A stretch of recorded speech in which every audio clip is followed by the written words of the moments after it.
Boom. Reminisce show every Tuesday, coming to you live, 7 p.m. Eastern time, carrying the traditions of St. Kofa, because sometimes we got to go back and collect and bring back what is useful. But also add another African term though, which is Ubuntu, which is a South African word, which means I am because we are. You know what I mean? So we bring it all back into everything we do, man. I go by Logic, and I'm here with my brother. Mine been supreme in the cut, in the place to be. Yes. What is up? Yes.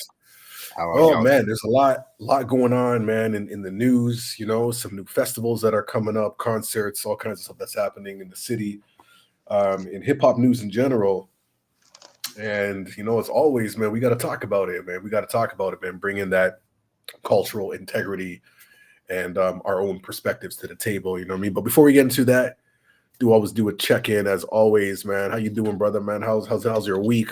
How you enjoy? How was the long weekend, man? You do anything exciting? I'm pretty sure you did, man. You always do something exciting on the weekends. Yeah, I did. I saw. Let me see. I saw Lover. I went out to an event. I shot a porn scene. I had a casual, just a light weekend, Like weekend, yeah. I had a feast or famine weekend. I was either doing exciting things or I was just resting my body. There we go. Back up on my rooftop, I had some guests over and we were out in the sun. It was beautiful, enjoying the sunshine. And yeah, man, just doing some spring cleaning. I unfortunately have misplaced my keys, so universe, please let me find my keys again. Just funny little things have been popping up. I bumped into a few friends randomly. But yeah, and I saw you that time. That was cool. Yeah, that was like so like aligned. You were like walking, and right at Queen and John too. You know what I'm saying?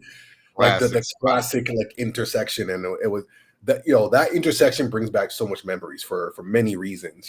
Selling CDs and of course much music, speakers corner, seeing the VJs, and just the usual suspects on Queen Street. When you're like a regular, you know what I mean, and brought back so much memories, and that sparked some ideas, like for us of just things that I want to do when it gets a little warmer, because I always tell people, man, I don't get excited for summer or warmer weather until the 1st of June, because Toronto be like that. You know what I'm saying? Like it's one day it'll be hot. You're like, yes, shorts, we're here. And everybody's like, rocking tank tops. I'm like, ta. You're absolutely right. And I will end off how I'm doing. I will end it off with a friend I saw. Actually, I also went to a porn event on Saturday. It was a local a porn award show for short film. Even though I was shooting on Friday, so I didn't have time to submit for something on Saturday. But I went there on Saturday just to be a member in the crowd and just to support the community.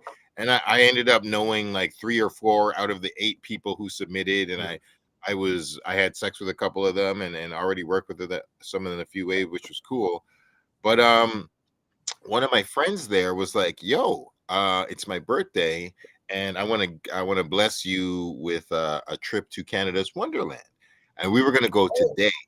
And we were planning to go to Canada's Wonderland today, and then we felt like the sun was nice, and then we felt the cool air, and it was like, it's too cold.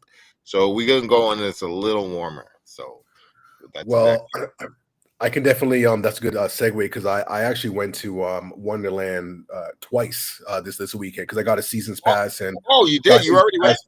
It's funny. I got season because I got my girls are like my oldest is already a teenager. She's gonna be 16 this summer, and my youngest, she's 12, but she thinks she's a teenager. So these kids are expensive these days. So I'm like, okay, you know what? I'm gonna invest in seasons passes for us, so at least that's like an activity, and they're old enough where they can like kind of go off on their own. Like I mean I'll be there. They can go do their thing, and I can like hang out and I don't know, like watch like water or something, or when they have like the entertainment or something like that.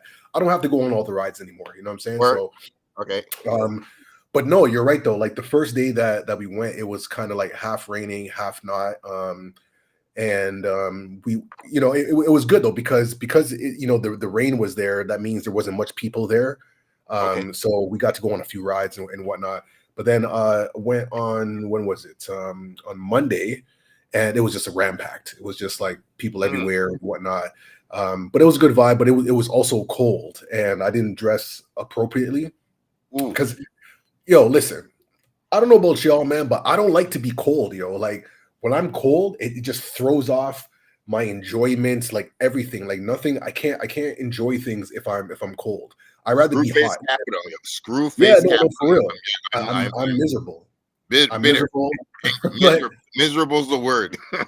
Yeah, and I'm seeing other folks that are just, you know, chilling with like a t-shirt and whatnot. I'm like, bro, like, you know, it's cold, man. Stop playing, man. Stop playing. Yeah, for real. You know, just coming out with just a sweater. Yeah, I'm like, nah, man, this is ridiculous. So, but yeah, like Wonderland's definitely a good vibe. What else? I saw was it a Final Destination as well? Oh shit! Honestly, like, I'll tell you this. What's up? Saw it in the theater. In the theater, yeah. Like the latest one. There's a new one that just came out. Yeah. Bloodlines. Blah. Like, listen, man. Like, I forgot that I can't stomach that kind of stuff. Like, don't get me wrong, I love horror films. I love horror films and thriller, but when things are just, it's just so extra. And I mean, like you know, the whole plot of Final Destination, where it's like you can't escape death and all these things, and no matter how much you try, and I'm just like, oh my gosh, let the people live, yo. You know what I mean? And yo, the most elaborate deaths of all time, yo. They just go, it's like the worst, overboard. The worst. I love the fake outs they do. Like, I don't even know, but I saw it in the commercial. There's that one where the dude spills the ice in the sink with the glass. So you're like, I'm like, all right, so he's just gonna like scoop up a glass and drink this. But like, nope. It's like the glass falls on the ground, and then the next thing falls into the next thing. And the glass is just the beginning of a whole bunch of. I'm like, yo, what the hell, bro? It's so, man, that stresses me out. Yeah. So anyway, so that was that. But hey, it is what it is. but anyways, moving on really quick though, I just wanted to know, do you remember seeing the black guy in that? Tony Todd, Candyman, the brother. He was I didn't even see the movie, but I know that he plays the coroner. Oh, yes. Oh, I didn't make that connection. That's crazy. Yeah, and that's an interesting story. I won't like, you know, reveal that yet. Yes, you're right. Yeah. I just want to, you know, this is for people who, you know, it's not really ruining a movie, but so that's his last role ever, and they knew that he was passing away. So what he did in that movie, they just let him freestyle. They're like, just speak from your heart. Like, this isn't even. Wow. And they're like, this is like, they're like, and because he was also in the first one. So right. Yeah, and so that's crazy. Yeah. So it's a callback, and they just let him just like speak, but they're like, yo, brother, we know you're gonna die soon, and this movie is about death. So like, what he says is like comes from his heart. They're like, they said that it was unscripted, and like he just spoke to the. He definitely came like the oracle. You know what I mean? Like his vibe in that was where. But that's, you know what? I didn't even make that connection, because I know when the movie ended, man, they say like, you know, in memory of, and I didn't even make that connection. But what's even more, but now when you say that, right, it's like, you know, talk about Candyman and whatnot. He was like the one black guy that didn't die. You know what I mean? So like, as you put it, that was interesting, because, you know, there's a way that he cheated death, but, you know, I'll you know, leave that for, you know, for y'all to go watch and whatever. Hey, that, I mean, that is just beautiful there for them to do, because like he passed away in real life, and like 100, you know, man. He's an OG, and I met him once in real life at one of these Comic-Con things. Yo, man, I will tell this story for 50 years, man. He is one of the coolest human beings I ever met in my life, man. He was like, he was just talking to like 6 or 7 of us. It was just a small lineup for him, and he was just a fantastic person, man. He told hilarious stories, some like real shit, some life lessons, and he was just like, oh man, I will like. I've seen him in a variety of movies and stuff, but like I love Tony Todd, man, forever. And it just like I I just gotta like big him up. I gotta see that movie, and just I'm just 100%, man. bawling when I see him on screen. But yeah, I met that brother, man, and he's a good one. He's a good man. Wow. No, thank you for sharing that, man, because I didn't. Wow, that just add like a whole other spin to the movement. So that's like Final Destination. Rest in peace, man. Tony Todd, man. Big up to the brother there. Yeah. Yeah, man. Moving along, I know there's definitely, a lot of things to touch on, between like, Diddy, Tory Lanez and whatnot. But before we get into all that, I'm excited for North by Northeast. North by Northeast is one of my, favorite festivals, like, in Toronto, because it has this indie band kind of vibe. There's always just like a lot of great music happening. I know sometimes they take over I was going to say Dundas Square. Sankofa, right? Okay, it's all good. They take over Sankofa Square and just have a free concert. Yeah, I know. We've seen. I think like I'm pretty sure I've seen like Juicy J perform there for North by Northeast one year. So random. I think like the Roots and whatnot, which the Roots are coming to Toronto, by the way, June 22nd, 21st.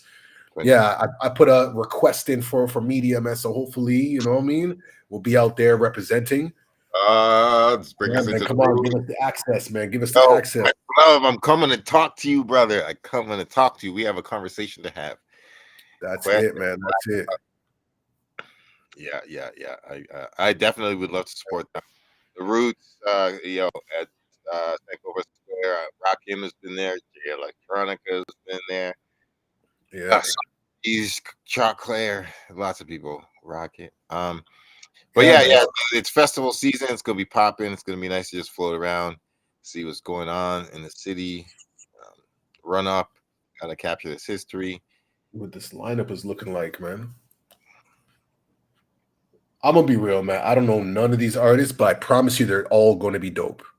Like I have never been to like a whack North by Northeast, any venue, you know what I'm saying? And I'm not sure if they're gonna do it this year, but I know there was a year where, all along Queen Street, you know what I mean, was just like venues of just stuff happening and, concert goers. And, when you get the media pass, man, you can just like hop in, hop out, you know what I'm saying? It's just like, it's like a pub crawl, you know what I'm saying? Like anybody goes over kind of vibe, but it's like for concerts. And, you go in to see like the random rock band, I just love music. So, I'm not really picky of the genre. I just want to hear good stuff.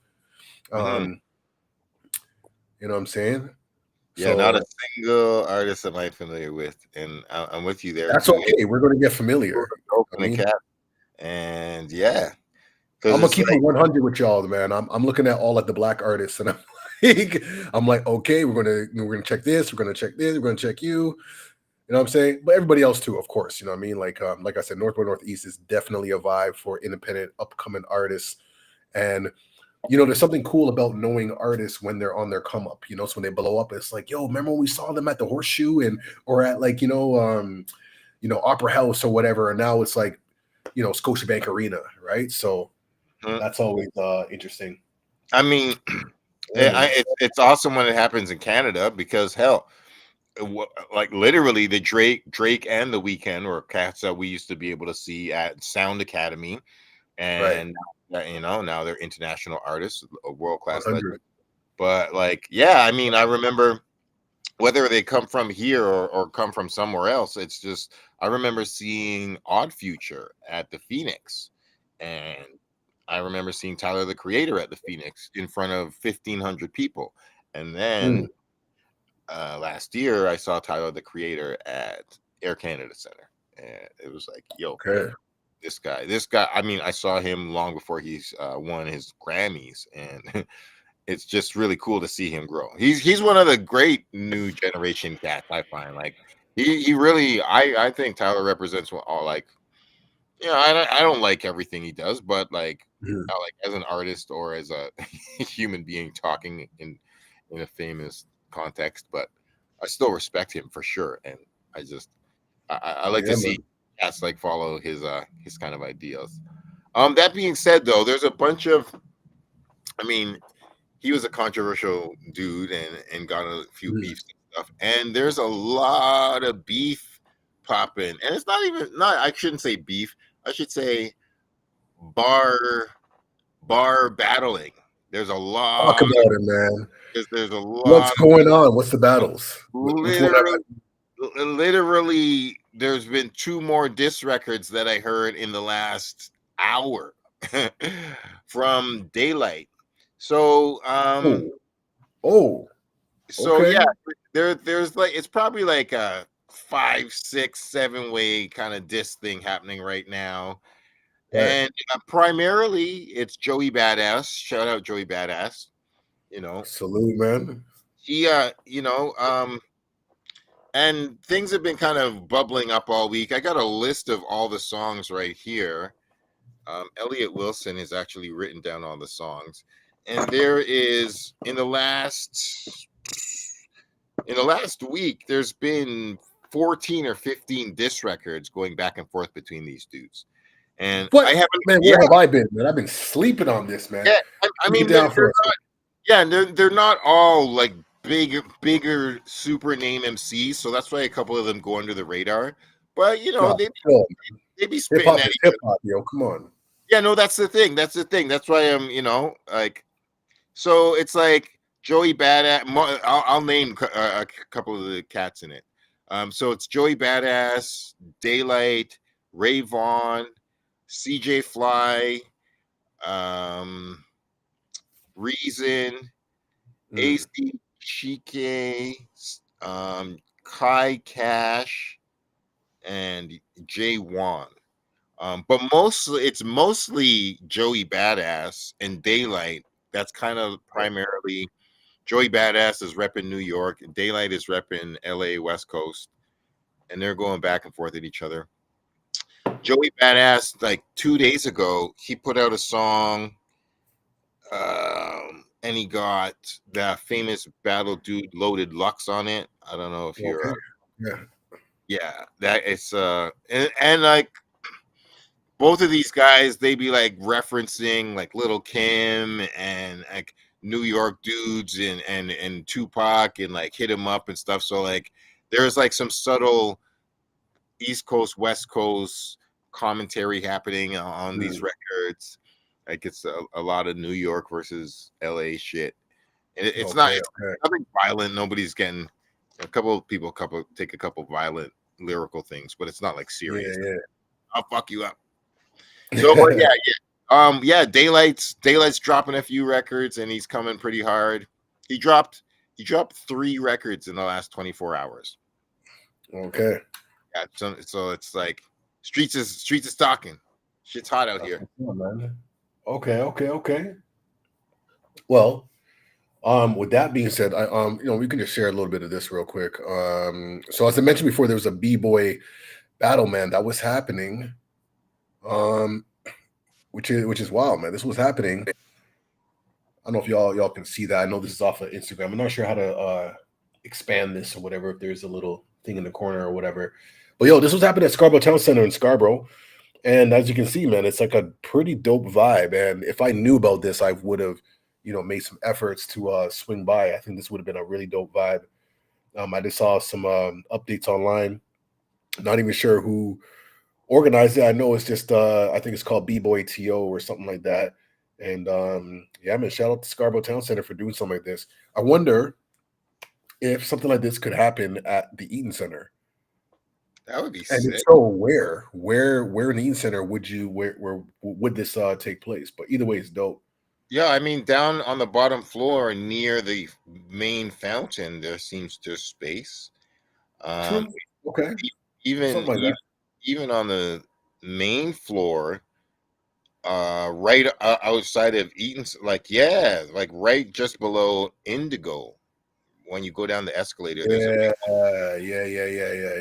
Gotcha. They put a couple cars there. But yo, that's a sick idea. That looks amazing. I mean, you know what? Like, as communities, grow and sometimes dissolve or whatever, like we need more spaces like this. I think that's something that's been missing a lot, and we haven't really seen as intentional like since like COVID and whatnot, and just like like taking up public spaces and switching that up. And for me, it's really symbolic, right? Because spaces like malls, which are, central to like youth culture and, b-boy hip, the hip hop elements of taking up space and, being free is often like shunned. And, security would be trying to like, push people away or whatever if they started breaking, in the middle of the floor or whatever. So to have this take place in these types of public spaces is pretty dope. I think it would be interesting to have like a b-boy battle, like I don't know, like some other space. I'm trying to think, like maybe somewhere on Bay Street, like in like the TD Tower or something like that. You know what I mean? Like just like taking up space, like anywhere to be like, yo, we are here, and hey, you want to invest in this. You are absolutely right, and not like this shit is still relevant because it's youth culture, whether it was like in 1994 or 95 or 2025. And not only that, on top of that is the added connection of actual human connection where people aren't just sitting at home. Like it's nice to have it like actually available to watch online, but gathering people is so important. So kids aren't just sitting at home just watching things on TV. It's just like, yo, like gather people to watch dancing live in person. That's it. This is so dope. Like I would have loved to have been there. I've never seen that. That's fantastic. Oh, that's what I'm saying. Like this is pure like Reminisce show. You know what I mean? Like talking about. I mean, this is the culture. This is the lost element. And I think one thing that I've really appreciated about b-boy culture is, when you look at hip hop, it's movement. You know what I mean? And this is literal movement. But to me, it's something that, in today's culture with so much like streaming and just, being indoors and sitting on your chair in front of a microphone, like, yeah, it's great. But, this is something that we all need to be mindful of and considering, like the movement. You got to move your body, man. As the saying goes, man, if you don't move it, you lose it.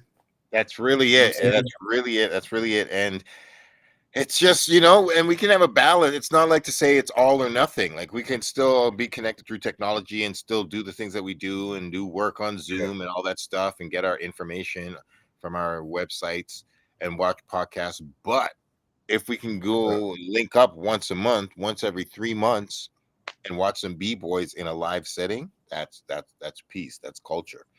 So I'm happy that they did that. Break TO, shout out. Wish we knew. We love 100%. Gunshots, man. 100, yo, 100 on the side, jamming and rocking.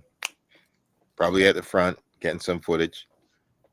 So yeah. Hey, well, I'm gonna try to stay in tune as much as possible, man, because like I said, there's somewhere I want to go all out, which is the documentation and all of that. Speaking of, there is something to document coming up in 2 days, which I should be at.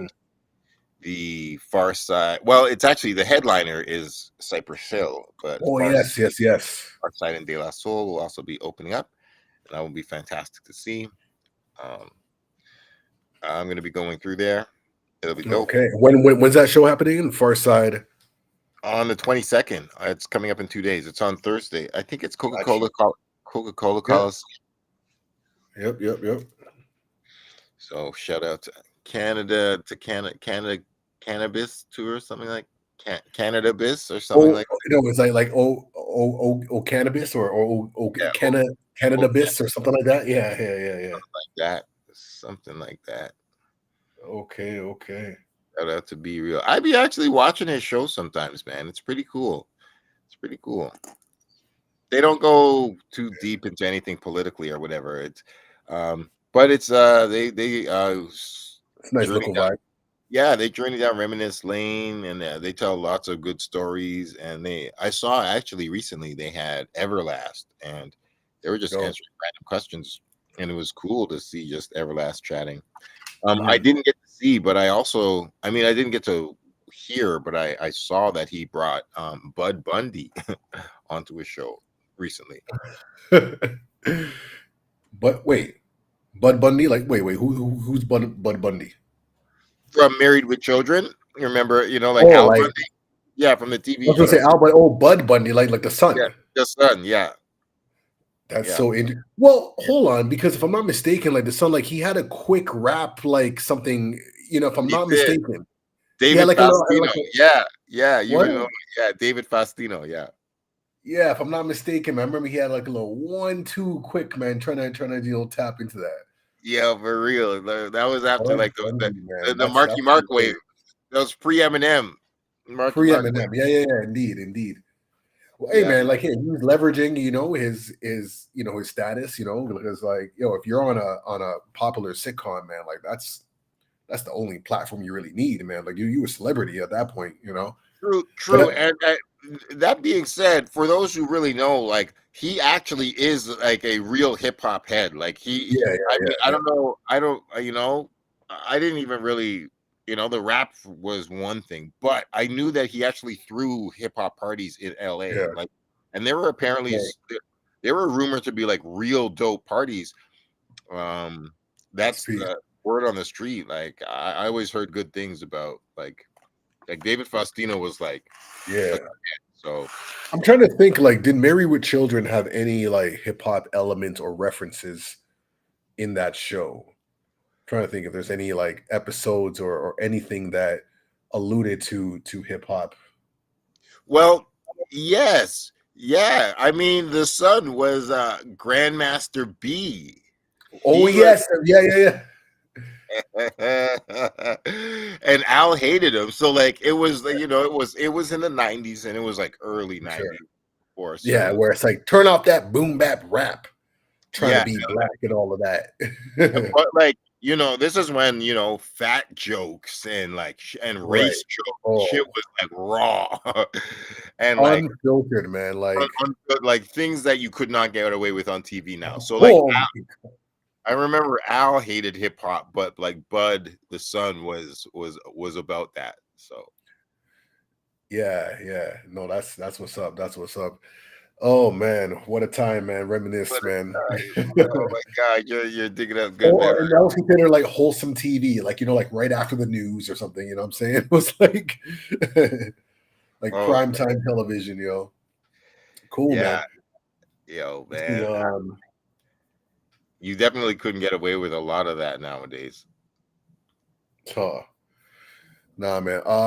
So moving along here, man. We gotta talk a little bit about like what's happening with Tory Lanez, Speak on it.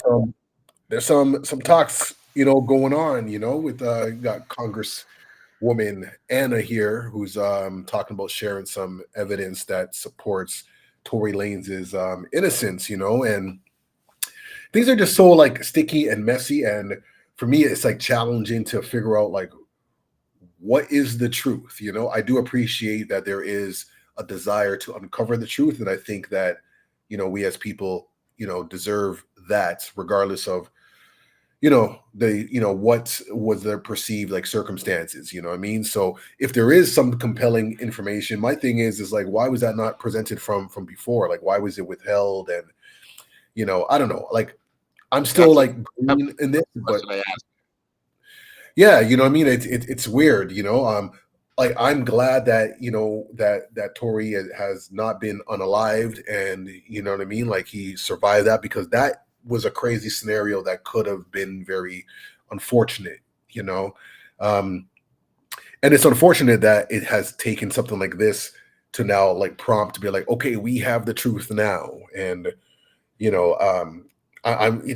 just leads to more and more questions, in terms of the trial and like how is evidence being submitted and so on and so forth. But I think one of the main things was, I believe it was one of the security guards who came forward and said that another woman is the one who shot Megan allegedly, and his position in that, from my understanding, well, this is how it's perceived, I guess, and the idea of like protecting Black women, and it's so sticky when it comes to the no snitching culture and this and that, and like what's really like the motive here, and it's so sticky because I if a woman, especially a woman, says that, hey, this is what happened, like I want to believe that, and now like things are just so like up in the air, what I'm saying? I know that Megan has went online and has commented it, and there was a petition out, and a lot of celebrities have been supporting that, and like Drake and A Boogie with a Hoodie and a few other folks and whatnot. But yeah, it's sticky for me. It's unfortunate all around, just as Black people and whatnot. Like, there's a crazy movement happening in Africa right now. You get me? Like, that's where I'm focused on. You know what I'm saying? Like, this is the time where we got to unite, and I hope that at some point we can move past these like entertainment politics and get into the real politics. You said it. You absolutely said it, because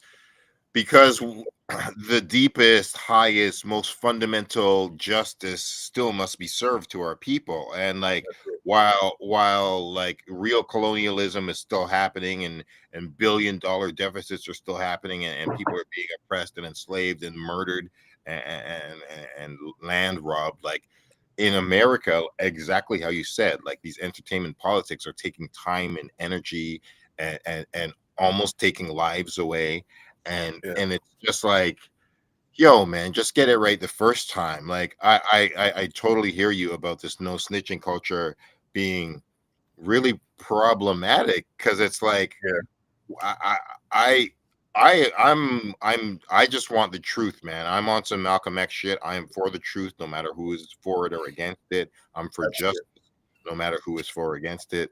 And that means, like, I mean, I'm like, from what I saw, it looked like he kind of did it. I heard a few things but it's like he never testified in his own defense.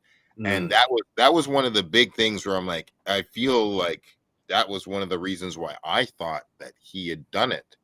And I'm like, if he is not snitching to try to save Kelsey, I don't understand that. I'm like, so you would go to jail for 12, 14 years for this other person? Like, it didn't make sense to me. So that's and now it's like coming out that like who is covering up for who, for what reasons, and like this no snitching thing, whatever, has fucked up the truth.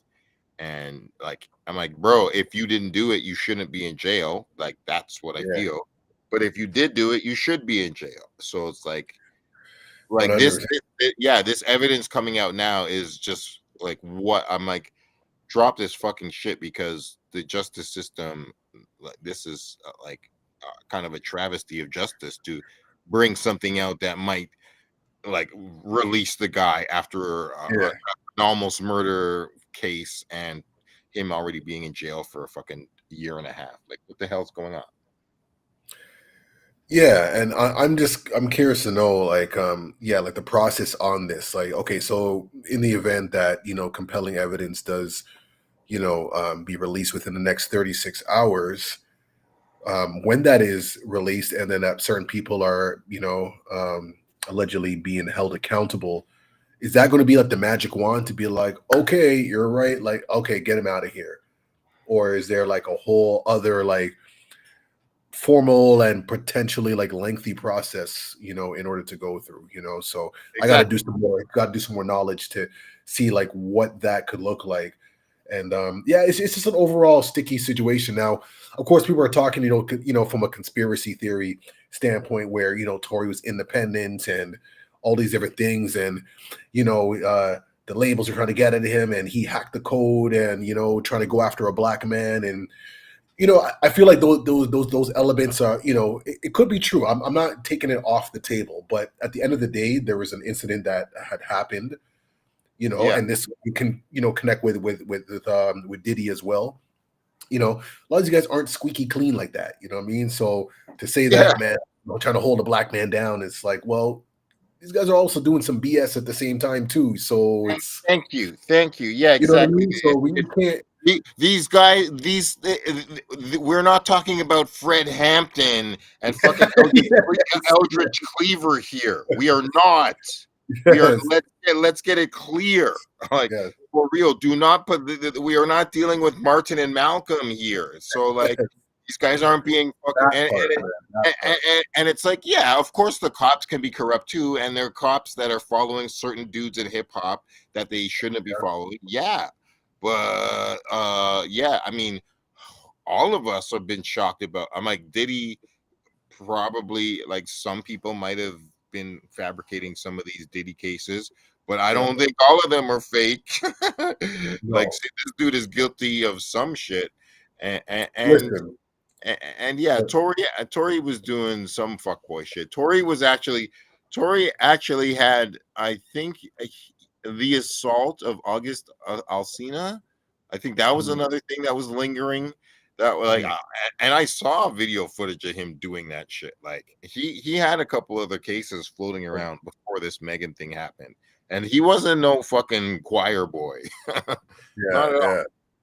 So yeah, I mean, yeah, but the thing is, if he didn't do the shooting, he shouldn't be in jail for it. That's like a simple thing that I will say. Like, no matter fan or not, that's something that I will defend. But that being said, like, just get the case right. Yeah, man, true indeed, man. And that goes into the Diddy trials. And I gotta keep saying this, man, because when it comes to like surveillance of like hip hop artists and whatnot, like people forget that when the hip hop police was formed in like the late 90s, it was because of, if I'm not mistaken, like specifically P. Diddy and a few other folks and whatnot that were, prime like focus. And of course it expanded off into like other artists and whatnot. But like he's been observed for quite some time, And when it comes with power and privilege, there's always like another level that people want to go. It's like, how far can they go? Who can they pay off to do things and whatnot? And it sucks because all of these things that are coming to light, are going to overshadow all of like the amazing things that he has done. Like I'll give him credit for like on the music, fronts and the collaborations and whatnot. But it's like, at some point we have to be like accountable, and it sucks that it's all happening on the world stage. And I don't wish the demise on nobody, man. But as Farrakhan once said, hey man, when great men fall, don't laugh, learn. You know what I mean? Don't laugh, learn. So that's real. That's the way I look at it, man. It's like, okay, man, because the same thing, because he goes and he continues to go to like same things that tempt one man to fall, man, the same thing are tempting you as well, right? So I mean, that's so real. I mean, Diddy, there's so many cases that are so similar to it. It's a tried and true tale in history. And like the simple parallel to me is like Nino Brown. It's like Nino Brown, just because Nino Brown is giving out turkeys on Thanksgiving to the projects doesn't mean this man is also not a vampire in the neighborhood, also like murdering people and doing crime. So like that's one of the reasons that some of these people do positive stuff in the first place, and have charities and philanthropic initiatives and do a vote or die thing to cover up whatever else he's doing, and like put out and do contribute to a anti-gun record or some shit and just cover up for some shit he's doing to Cassie. So yeah, man, it's complicated and blurry, and everybody's got a little angel and devil in them. So yeah, man. But when you do crime, you do crime. So that's it, man. And that's it. That's all, yo. That's it. And like, yeah, these heroes of ours, like nobody would have ever thought that Biggie's line has taken on brand new meaning. You never thought that hip hop would take it this far. Like, nope. Nobody in 1994. I have the first Bad Boy ad right over there. The very first full page Bad Boy ad. It's a baby holding his little hand like a gun in a diaper, and it says "Bad Boy: The Future of Entertainment." I pulled it out of a Source magazine in 1992. Wow. That doesn't even exist, man. You can pull it up. Yo, let's get the archives, man. This is a Reminisce show exclusive, man. Come on now. We got. No. This is another one of their first full page ads. I forgot. It wasn't that. No, we know that one. I have, but this is the first full page ad for Ready to Die.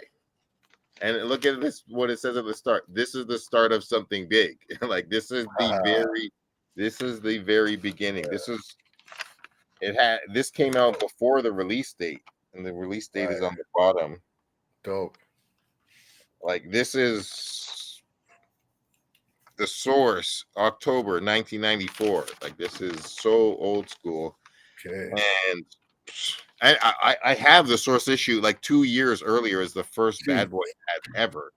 And like, I'm just saying, like, nobody thought that this would be that we would be looking.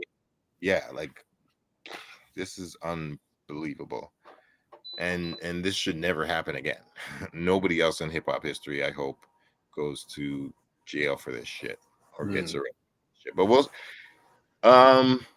speaking of the case, Cassie's done her testimony, and I see it looks like Kid Cudi is about to take the stand.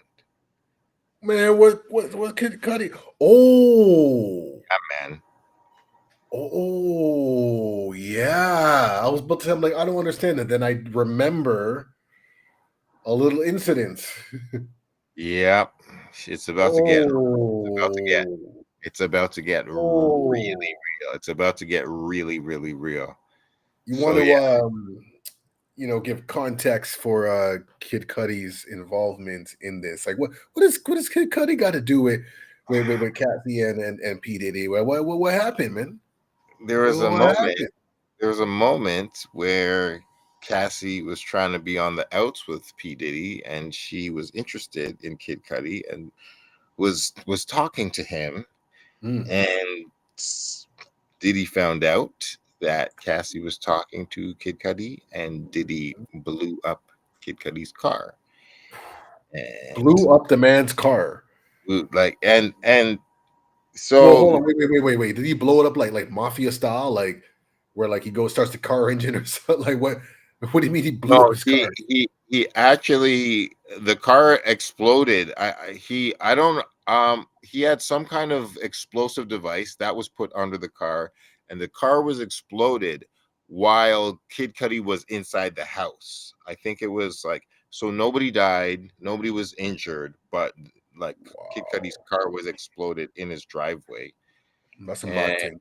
Yeah, it was like that shit it really happened. And so Kid Cudi, this happened in like 2004, 2005. Yeah, early. And Kid Cudi didn't report Diddy to the cops, but what he did do is there was a project that he put out around that time, and the cover of the project was literally just an explosion. Like, it was just like just the flames and smoke from an explosion was the cover of the and he was like, that was like one of his ways of communicating, yeah, this is what's going on. So he's about to take the stand. And yeah, it's gonna be interesting. Okay. Well, there is a lot that is happening, man. Lots is going down, man. Lots going down. Word. Well, we're gonna stay tuned for that and see what's up, man. But anything else to add on? Not really. Yeah, it's just interesting times in hip hop. All these battles are really cool. I just want to give a quick little shout out to these dudes because dudes are just rapping again. Like, when you see this I can just try to pull it up really quick. I haven't even listened to all of them. I listened to most of them, and they're not all fantastic, but dudes are rapping again. Like rapping. Oh, okay. Literally, like, this isn't all in the last few days. Oh man, you got the archive, man. You got the receipts, man. You keeping tabs and all the battles are going back and forth. Yeah, like, literally, like the last 10 or 15 entries on this list are from the last 7 days. Like, one of the things starts when Joey Badass did his diss in January. So this is all this year, but a lot of this is in May. Like, right here, 5 of them are in May. Like, literally, not even 5, like 12 of them actually. So yeah, the streets is talking. The street is hot. People are rapping. No drill, no fuckery, no bullshit, just bars. That's it, man. That's it. Yeah, that's it. It's like, some people it's just like carrying on the energy of, and then I'll sum it up really quick. One of the like underlying threads in it is Joey Badass is dissing a lot of the guys in TDE, and a couple times he's definitely taking lots of shots at Kendrick, and quite a few times he's like, there's two boogeymen, and he's like, yo, one of the song that he put out with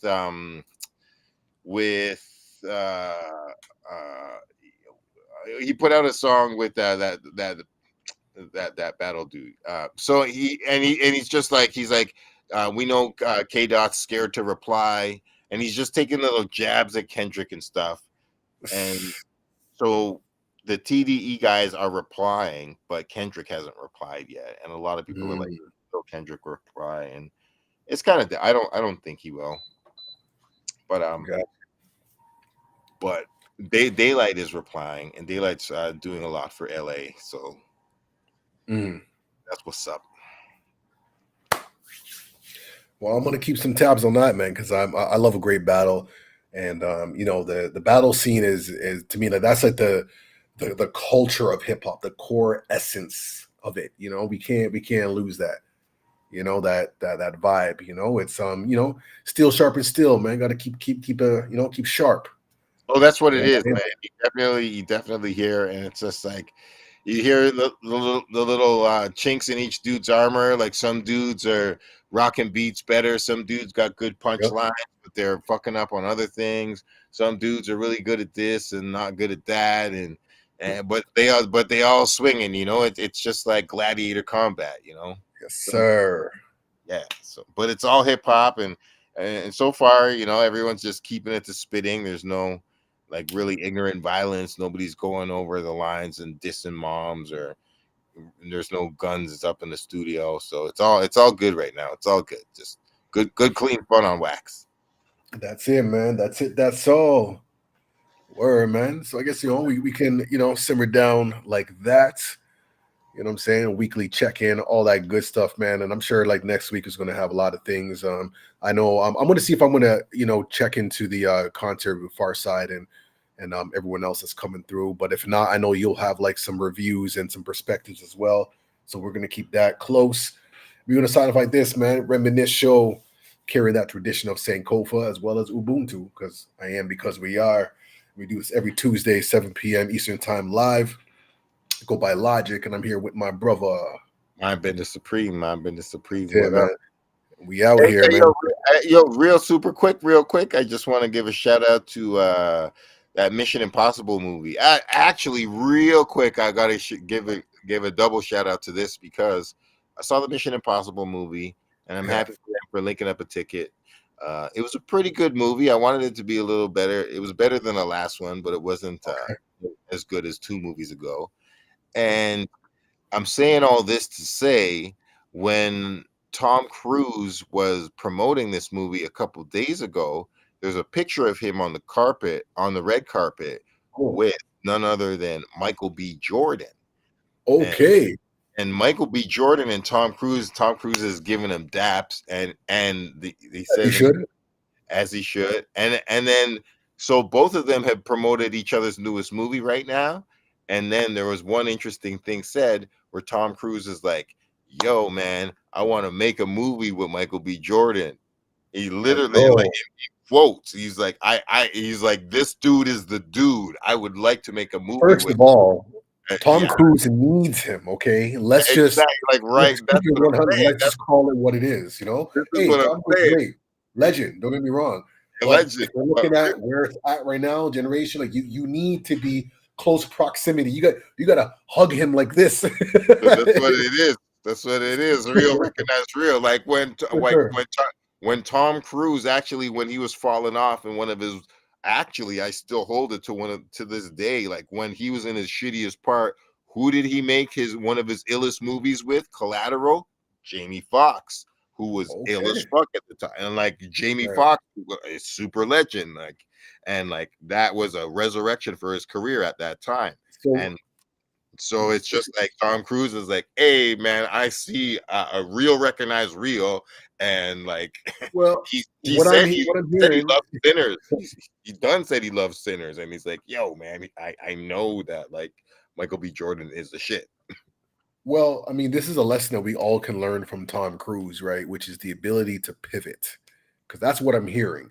You know, he was in downfall. He was like, okay, who can I connect with? Let me link with the brothers. That's real. That's what it is. Hollywood is too cutthroat. You know what I mean? Like we're welcoming everybody. We're like, oh man, Tom Cruise, man, cool, man, come through, man, pull up. That's what it is. So, and Tom Cruise ain't a hater, man. You know, no, come on now. Ving Rhames is all up in this new one. Ving Rhames is, shout out to Ving Rhames, man. He's, Tom Cruise works with black actors from time to time, but like, he ain't quite Leonardo DiCaprio and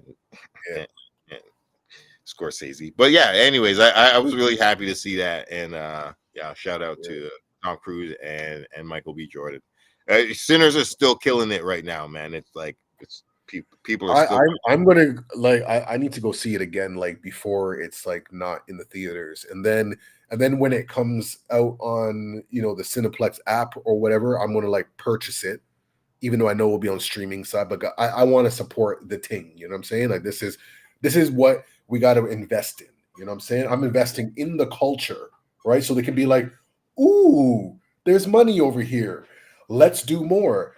Let's do the Haitian Revolution movie now. You know what I'm saying? On a vibe like Sinners. Please and thank you. That's all. That's all I need, man. Sure, on that level. It just needs to be on that level. In my lifetime, and working the energy and like, freeing themselves. Come on, man. I need that, like a proper Haitian Revolution film. Proper. That's it. Like it needs at least I hope, God willing, $50 million, $100 million budget. That would be great, because there's a few little documentaries and a few little short films that people have done over the years. I've seen some like small scale, and it's really dope. The energy is great, but it wasn't like a big full length movie, and it wasn't like a worldwide release, and it's. That part of history needs, especially it needs to, man. It needs to have like the Black Panther type of aura, but now we're talking about an actual real movement, real people, that real thing that actually happened. You know what I'm saying? Like we need that. And then let's not stop there. Then we can go do like the Jamaican Maroons story and stuff. You know what I'm saying? Like let's not stop there. You know what I'm saying? So there's so many. I'm sure that there's like some like anyways, we'll just leave it at that for now, man. But yes, those are 100% we need that desperately. We need that. You know what I mean? Sac passe. Word up. So that's a good. We'll sign off on that note. And what's up, man. All right, y'all. Stolen from Africa. Shout out History, man, in Montreal. You already know. Go by Logic. I'm here with my brother one last time. I'm Ben the Supreme. What up? Oh, peace, man. King of Queen Street, man. And we are going to sign off like that, man. Tuesday, 7 p.m. live Eastern Time.